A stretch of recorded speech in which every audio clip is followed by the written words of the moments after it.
Hello and welcome to the Phenomenon Report. I'm Kelly Kleinman. This episode is going to explore the physical, mental, and adaptive attributes of Sasquatch as the apex predator on the planet, based on eyewitness testimony and what we observe in other primates and think we know about Gigantopithecus. It's my personal belief that there is a link between Giganto and human lineage with Sasquatch. Call it a hunch, call it based on the fact that Giganto matches what we know of Sasquatch in size. Then throw the elephant into the room, that we humans are a damn randy lot, and mating with something that looks close enough to us isn't beyond reason. There are claims that humanzees have been birthed by Russian scientists, which means we likely did it as well. And the Chinese, well, maybe they're too busy breeding Batmen. The other possibility is Neanderthal luxembourgensis, a large race of Neanderthals known to grow well into the 6-foot range. Could there have been a hybridization between the two species, or could there have been some other more intentional hybridization to develop the multiple Squatch types, even the dogmen that have been reported? Well, it's all conjecture, so let's have at it. Welcome to my lair. Sit back, let your imagination run wild. They can never take that away from you. All comments are welcome, aside from those occasional jabs, nut shots, aspersions, and obligatory yet figurative Italian hand gestures. This is the Phenomenon Report. First, the diet and hunting methods. In North America, the grizzly bear and polar bear are considered the apex predators. There are others. The polar bear is primarily a meat eater because vegetation doesn't grow in the polar region. But the grizzly is omnivorous and can survive as a scavenger as well.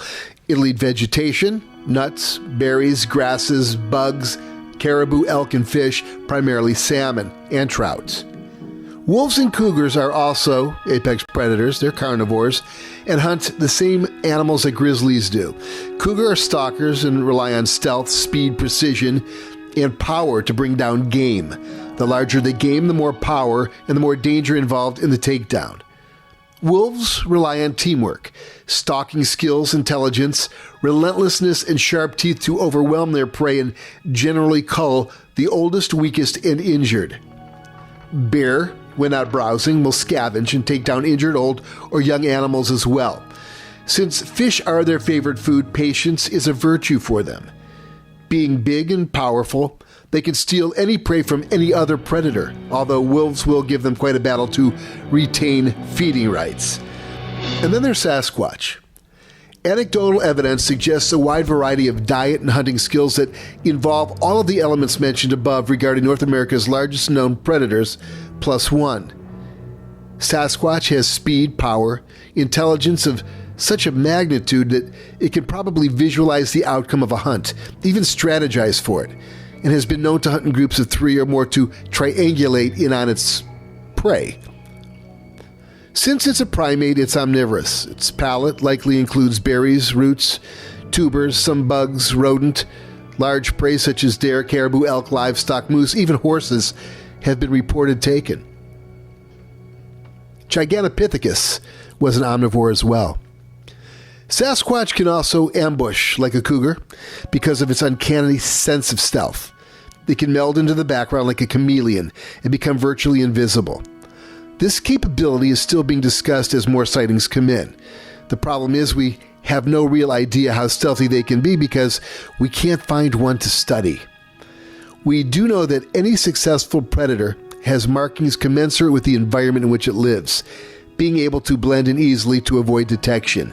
The better the camo, the more successful the ambush and less energy needed to exhaust in a chase scenario. I'd say that Sasquatch is probably best at this. Squatch have an amazing ability to blend into the background. It can look like a tree stump. It can appear in the canopy of a forest, slink through a swamp and look like a clump of moss or a fallen tree. Some claim it can even go into stealth mode like Predator and disappear altogether. Now, the latter seems more of a fictional capability, but seems is the operative word. We just don't know, unless, of course, you've experienced it. And oh, by the way, if you have experienced it, contact me. like a cougar. It can climb and hunt from the trees and ambush prey and then store the carcass in the trees to keep other predators away. Those who have seen its speed and agility consider it otherworldly. It can jump 20 feet or more in a single bound, has been measured by drivers who have been paralleled by them on all fours, running in spurts of up to 60 miles per hour and being able to turn on a dime. Perhaps only the pronghorn antelope can outrun one. To be hunted by one must be a truly horrible experience. Even deer have approached hunting blinds with live hunters in them for protection from Squatch on the prowl. Even the deer know they have a better chance of surviving by befriending hunters with guns than to try and outrun hungry Sasquatch hunting in groups. Then there are those who have found deer with their necks twisted around like a screw, legs torn off and pulled into pieces with brute force. They have seen Sasquatch run off with 400-pound pigs and large deer on their shoulders, and on occasion, very memorable at that, humans have been found torn to pieces and strewn in trees. Was it a Sasquatch or a cougar? Was it a bear? We really don't know. There are three characteristics that separate them from the predator pack here in North America. Other than humans, only Sasquatch can imitate the animals they share the forest with. One hunter was quoted as saying, "It sounded like I was surrounded by 400-pound owls." By imitating their prey, they can pull them in like we do duck whistles, rabbit and distress calls, elk bugle calls, and more. They've even been heard imitating human speech with precision. In fact, their language is human-sounding, a kind of combo of Japanese samurai and Native American. Listen for yourself.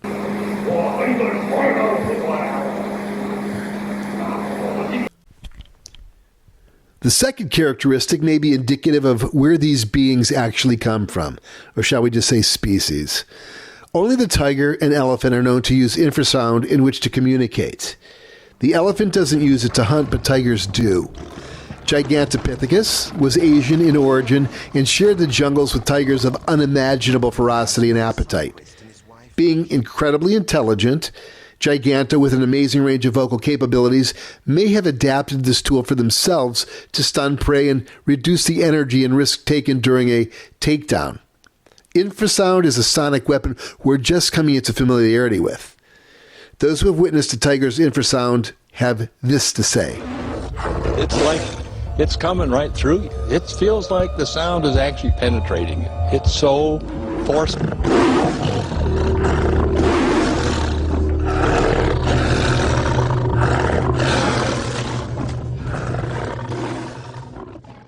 Those who have had the pleasure of experiencing the vocal stylings of a Sasquatch claim to have felt these sound waves travel right through them, literally freezing them in place, or dropping them to their knees in pure terror. Anyone who has been the target of such a shriek or howl understands that these sonic waves possess great energy. The wave range is below the threshold of human hearing, likely used to communicate silently with one another or affect their target's nervous system in a way meant to sicken or fill the interloper with dread so as not to continue invading the Sasquatch's territory, or to freeze it and let it just sit there as a lunch item. Who knows? Maybe it's infrasound that's the wave path of communication for those that claim they've been communicated with telepathically.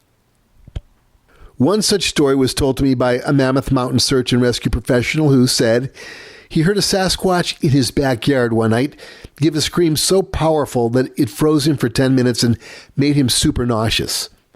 He said that his dogs, which relished treeing bear that meandered onto his property, were whimpering and desperately trying to dig under the house. So, essentially, we have a creature that can outthink, outrun, outjump, outhide, outfight, outclimb, and probably outhunt any predator in North America. I might even add, out-intimidate any creature, maybe on Earth. Certain evidence also suggests it may be able to outbite all but a few animals on planet Earth. Case in point, the gorilla has a bite force of over 1,300 psi. Only saltwater crocs, hippos, jaguar, and white sharks have a greater bite pressure. The power is based in the massive jaw and neck muscles of the gorilla. Now, imagine a primate 2 to 3 times larger than a gorilla, possibly with double rows of teeth, possibly not, that is omnivorous but needs to shred flesh from virtually everything that lives in the forest with its enormous teeth and jaw muscles. It also has its omnivorous diet as well, which would require enormous grinding and chewing muscles. Biting through bone would be no problem, as their bite PSI is likely far more powerful than even a spotted hyena, let alone its cousin, the gorilla.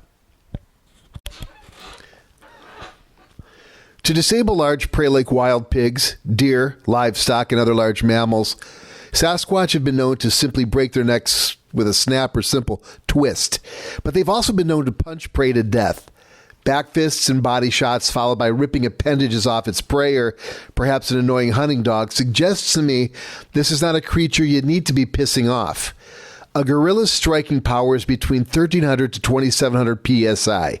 A human's punching power maxes out at 336 psi, while a kick may be around 6 times stronger.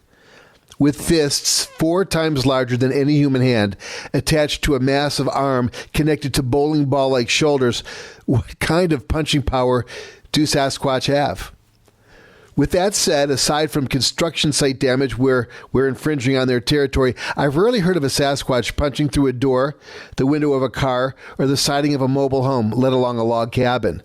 With all of that power, they're far more mental in their aggression than they are physical. They rely on their mental game more than they do their physical game, which, as we are discussing, is substantial. Take a deep breath now and consider this. A 600 to 800 pound primate running into you at 40 miles per hour. Ramming speed that will break a good portion of the bones in your body and a good portion of bones in any animal's body, while instantly collapsing both lungs, while causing internal bleeding on impact, essentially pulverizing the victim in one blast. Shortly thereafter, off comes the head, legs, and arms. Or maybe not. A simple head snap and over the shoulder you go. The weaponry is unparalleled. Biting force, punching power, mass, speed, infrasound, camouflage, intelligence, and opposable thumbs. It has massive hands and can throw small trees and boulders with accuracy, or small stones or pine cones for its own strategic purposes. Snap thick limbs, bend trees to their creative stylings or messaging, and they can even push over heavy equipment that weighs several tons. It's quite possible that they have no natural enemy once they attain full size. They're built like nothing on Earth, having heads sunk deep between enormously muscled shoulders, delts, and traps, means that their neck isn't exposed, even if they have one. A cougar to them, which would be more like a kitten to us, could never go for the neck.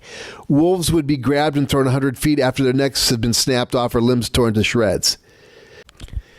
Grizzlies, it seems, may be able to give a full-grown Squatch a significant battle. Although a one-on-one battle would involve quite a bit of damage to both animals, the defensive skills and weapons Squatch seem to have would make such a battle rare. Scent glands in a Sasquatch release a horrible smell, far more noxious than that of a skunk, which, as small as they are, generally speaking, will repel the attacks of predators with their nasty brand of chemical warfare. Squatch may be larger than most grizzlies, and some have noticed that Sasquatch travel in small groups. Essentially, bear are likely hardwired to avoid such confrontations and certainly such horrific smells.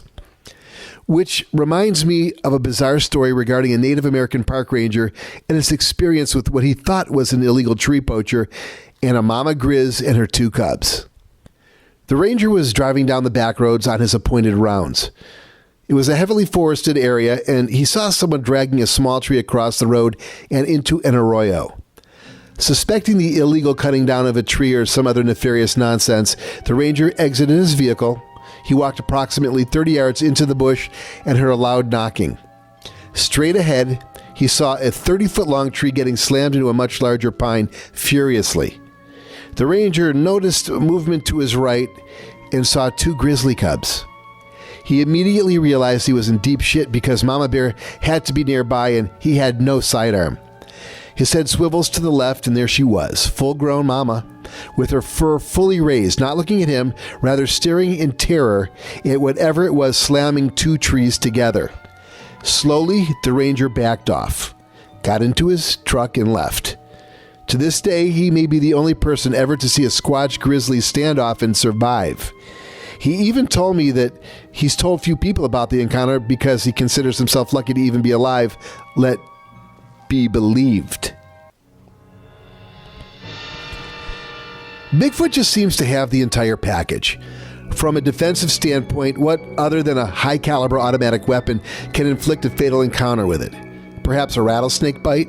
Who knows? The bottom line is that these beings travel in small groups. It seems as though they take the concept of having each other's back to an entirely new level. Being uniquely suited to their environment and the masters of their domain, all other animals may be genetically wired to avoid them at all costs. Their scent, wafting across a meadow or through a thick forest, must bring instant terror. Hunters claim that even the breeze stops when Sasquatch are in the area. Nothing can be heard, and nothing moves. Literally everything must believe it's a prey item. But it's not just Bigfoot that people are seeing. There are creatures with the same features but have snouts. The popular term is dogman, but are these actually the werewolves of legend? There are a number of other descriptions of bipedal giants that we casually categorize under the umbrella of Sasquatch. In the Northwest, you have thick gorilla man-looking creatures built for weather conditions and very well suited for the cold, dark forests. Colorations are black, brown, and reddish with grays and an occasional multi-shade variant sighted. In the Southwest, you have a more chimp-like variation, but the same description can also be applied to upstate New York and throughout the Midwest and Appalachians. Still, some look far more human than ape, and some look far more ape than human, so it's safe to say that interspecies hybridization, breeding, is likely occurring, and humans may be a part of that breeding chain. We just don't know. What we do know is that whatever's creeping around the mountains, forests, swamps, jungles, high deserts, and distant meadows is not to be trifled with. It is and has been the apex predator on this continent for a long time, and, as Gigantopithecus, may have dominated Asia as well. It has seen the extinction of all major categories of megafauna, from the megatherium to the saber-toothed tiger, mammoths and mastodons, brontops, woolly rhinos, and giant predatory birds from which its young may have been preyed upon. For those skeptics who don't believe, it doesn't mean it doesn't exist. The fact that the government and academia deny their existence leads me to believe all the more, based on countless encounters in Native American accounts, that these creatures are as real as you and me, and that after 5 centuries of observation, they have it hardwired in them that we are their worst enemy. They have watched us slaughter, via asymmetric warfare and disease, tens of millions of Native Americans, bison, and many other animal species. They watch us destroy their environment as we pollute the streams and air. Well, it seems to me that the most intelligent, most well-adapted creature on this planet is one that is yet to be officially discovered. For the Phenomenon Report, this is Kelly Kleinman. Have a good night.